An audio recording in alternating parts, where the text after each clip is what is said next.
কালি আমাৰ ভাগৱত ধৰ্মৰ গুৰু হয়, মোৰ বৰজনা হয়।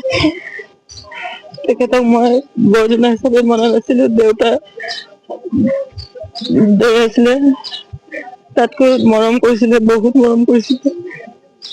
তেখেতৰ বিয়োগত মই মাটি সুখ পাইছো। মই বেছি কব নকওঁ আৰু এনেকে কৈ নাই, এইটো বৰ বেয়া লগা কথা হ'ল আমাৰ মানে। হ'লেও কি কৰিব, এতিয়া সময় আহিছে যেতিয়া তেখেতে আমাৰ সত্ৰৰ মানে আমাৰ গুৰু আছিলে, ৩ নং সত্ৰৰ 12 সংঘ জোৰণ টাই, জোৰণ টাই। প্ৰায় 80 বছৰমান বয়স হৈছিলে তেখেতৰ। তেনেকা হৈছে। আমি গোটেই সংঘৰ মানুহখিনি হয় আৰু ৰাইজে আহি ইয়াতে উপস্থিত হৈছোঁ। সিহঁতৰ মানে যি অদৃষ্টিক সেয়াৰ পৰা যিটো নিয়ম আছে এতিয়া, সেইটো কৰিবৰ কাৰণে আমি যোজা কৰা হৈছে।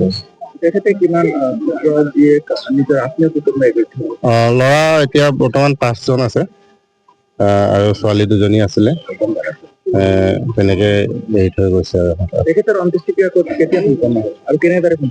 আমাৰ নিজৰ যিটো নিয়ম নীতি মতে কৰা হ'ব আৰু এতিয়া জাষ্ট 9টামান বজাত আমি কৰিবলৈ যোজা কৰা হৈছে। স্বৰ্গগামী জোৰণ টাইং আমাৰ সংঘৰ শৰণাচাৰ্য গুৰু আছিল। তেখেত যোৱাকালি 4টা বজাত তেখেতৰ মৃত্যু হৈছে।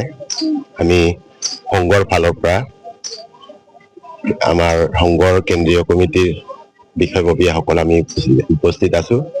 তেখেতৰ আত্মাৰ সদগতিৰ লগতে আমি সন্মান জনাবৰ কাৰণে, ভগৱানৰ ওচৰত প্ৰাৰ্থনা জনাবৰ কাৰণে আমি সকলো বিষয়ববীয়া গোট খাইছো। যিকোনো খবৰৰ বাবে যোগাযোগ কৰক 7099017330 লগতে 7099017110 নম্বৰত।